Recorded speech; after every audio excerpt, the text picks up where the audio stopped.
हाय दोस्तों, कैसे हैं आप लोग। आशा करते हैं स्वस्थ एवं मस्त होंगे। तो आज हमने पॉलिटी का दूसरा क्लास स्टार्ट किया है। इससे पहले हमने संविधान सभा कवर कर लिया है। यदि आप वो वीडियो नहीं देखे हैं तो जाके उसे देखिए। तो आज जो टॉपिक हमने लिया है वो है भारतीय संविधान के स्रोत, यानी कि भारत के संविधान में अन्य देशों के संविधान से क्या क्या प्रावधान लिए हैं, वही आज हम डिस्कशन करेंगे। और ये डिस्कशन करने से पहले हम थोड़ा चलेंगे संविधान सभा के तरफ।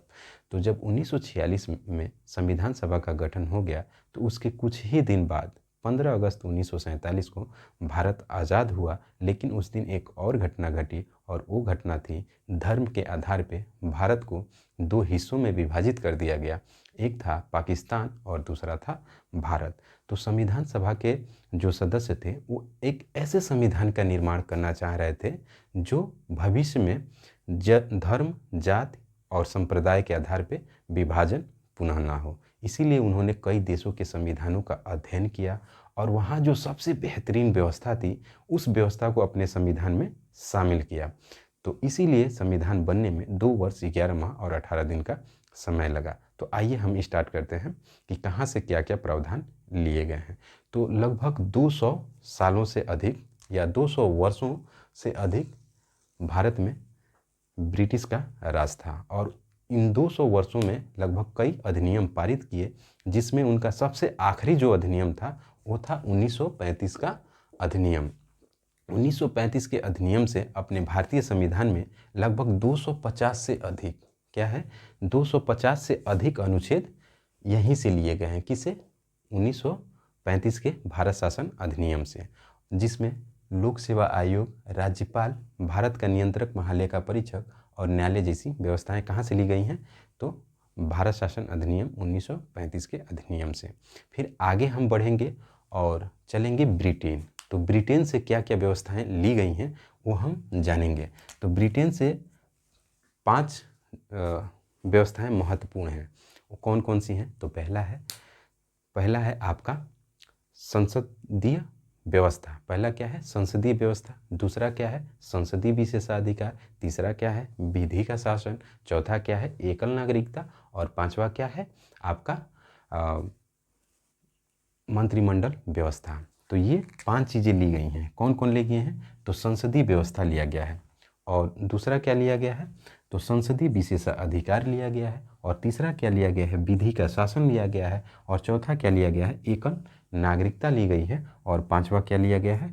मंत्रिमंडल व्यवस्था ली गई है। तो आइए थोड़ा एक एक पॉइंट इस समझते हैं कि ये क्या है।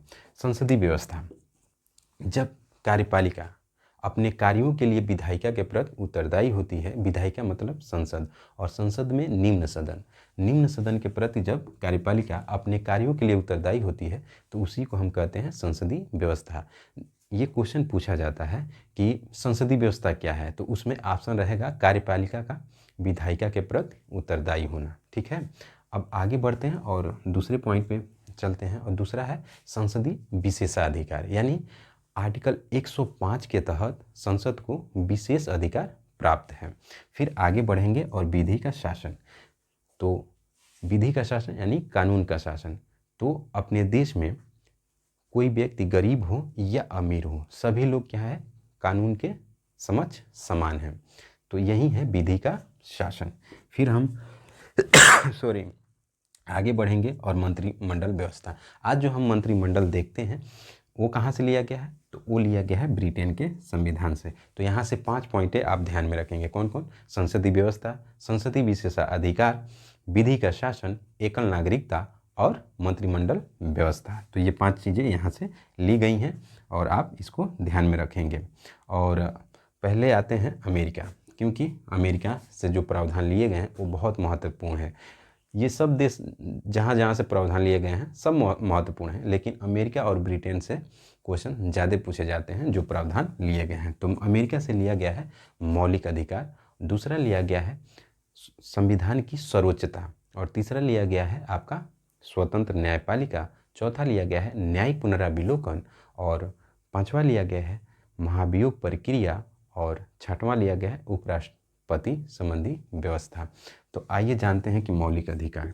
तो मौलिक अधिकार ये राज्य के विरुद्ध प्राप्त अधिकार है, इसे नैसर्गिक अधिकार कहते हैं। यानी कि जो व्यक्ति जन्म लेता है वो जन्म से ही ये उसको मौलिक अधिकार प्राप्त हो जाते हैं। तो यदि इसका हनन होता है तो आर्टिकल 32 के तहत आप सुप्रीम कोर्ट जा सकते हैं और आर्टिकल 226 के तहत हाई कोर्ट जा सकते हैं। तो इसकी सुरक्षा कौन करता है? सुप्रीम कोर्ट और हाई कोर्ट मौलिक अधिकार का सुरक्षा करता है। आइए आगे बढ़ते हैं और पढ़ेंगे हम संविधान की सर्वोच्चता।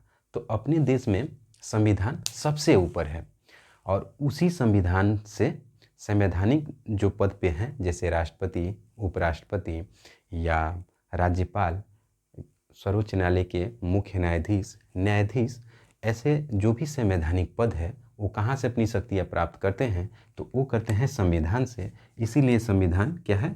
सबसे ऊपर है। इसी को कहेंगे संविधान की सर्वोच्चता। फिर आएंगे स्वतंत्र न्यायपालिका। तो अपने देश में न्यायपालिका क्या है? स्वतंत्र है, ठीक है। और उसके बाद आएंगे तो आगे बढ़ेंगे तो न्यायिक पुनरावलोकन। प्रशासन के 3 अंग होते हैं, एक होता है कार्यपालिका, दूसरा होता है विधायिका और तीसरा होता है न्यायपालिका। तो विधायिका के द्वारा जब कानून बनाया जाता है तो उसकी जांच या समीक्षा कौन करता है? न्यायपालिका करता है।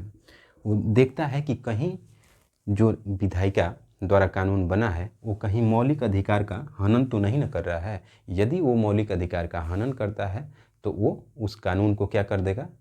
निरसित कर देगा, यानी कि समाप्त कर देगा। अब आगे बढ़ेंगे और पढ़ेंगे महाभियोग। तो महाभियोग भी कहाँ से लिया गया है? अमेरिका के संविधान से लिया गया है। ये क्या है?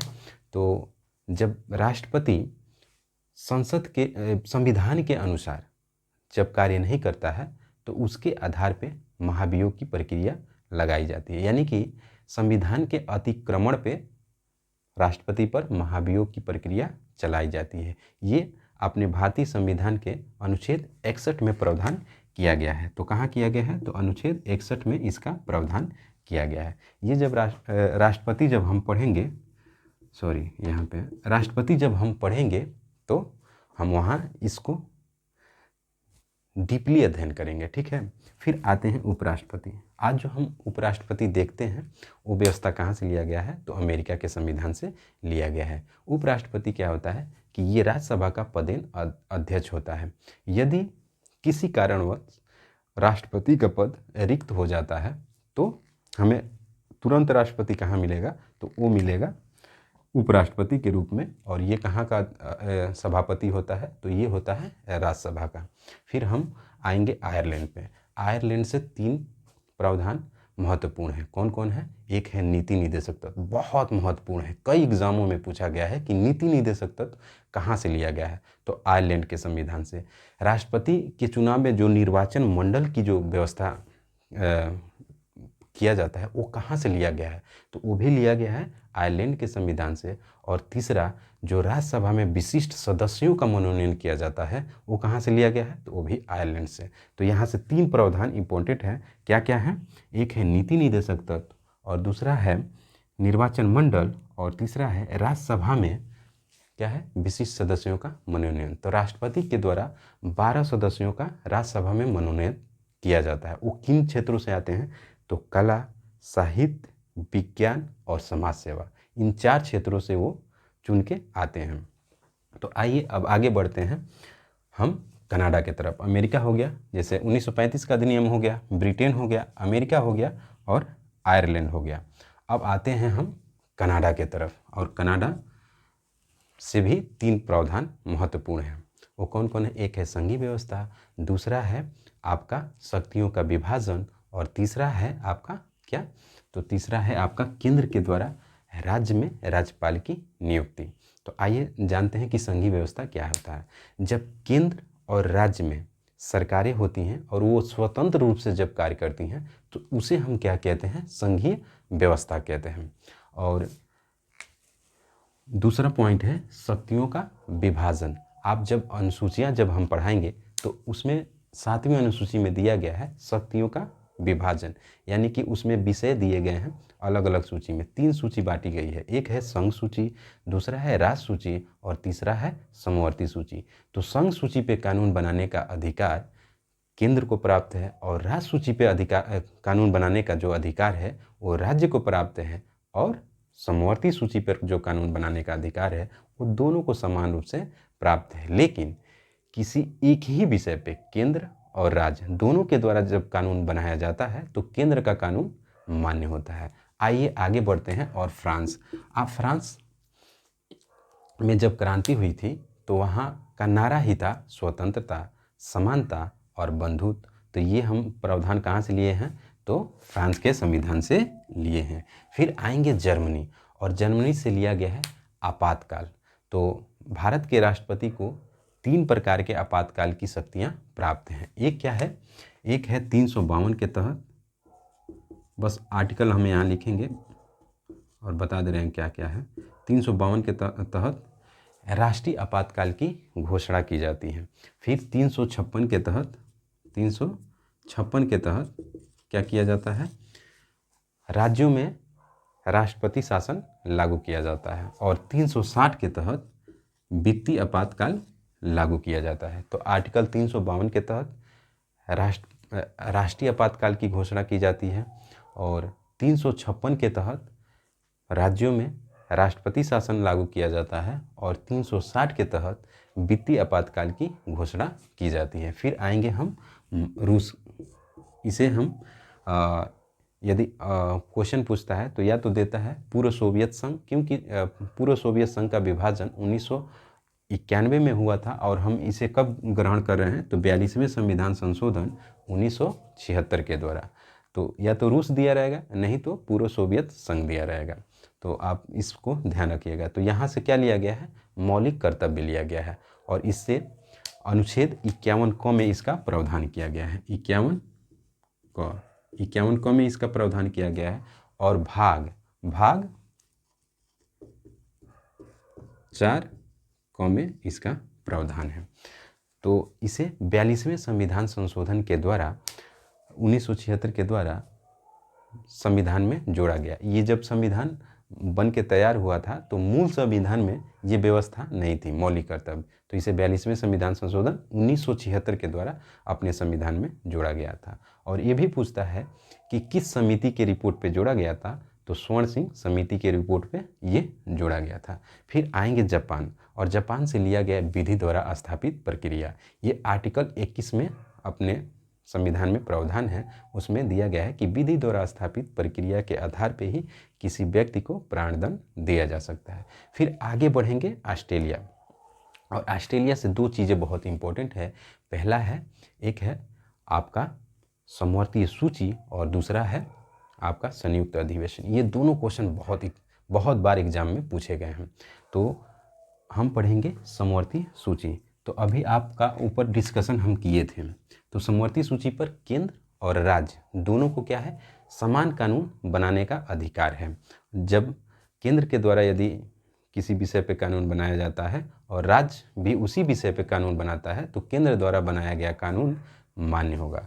और संयुक्त अधिवेशन, ये संयुक्त अधिवेशन जैसे संसद के दोनों सदनों में सामान्य विधेयक को लेकर यदि मतभेद हो जाता है तो आर्टिकल 108 के तहत राष्ट्रपति संयुक्त अधिवेशन बुलाता है, और जिसकी अध्यक्षता कौन करता है? तो लोकसभा के अध्यक्ष करते हैं। फिर आगे हम बढ़ेंगे, और लास्ट है दक्षिण अफ्रीका, और यहाँ से क्या लिया गया है? संविधान संशोधन, जो आर्टिकल 368 में प्रावधान किया गया है। तो आर्टिकल 368 इसमें संविधान संशोधन की प्रक्रिया दी गई है कि संविधान में संशोधन किया जाता है। तो ये था आज का भारतीय संविधान के स्रोत। आप बताइए कि आपको कैसा लगा। यदि आपको अच्छा लगा होगा तो मेरे चैनल को सब्सक्राइब करिए, लाइक करिए, शेयर करिए। थैंक यू, धन्यवाद, जय हिंद।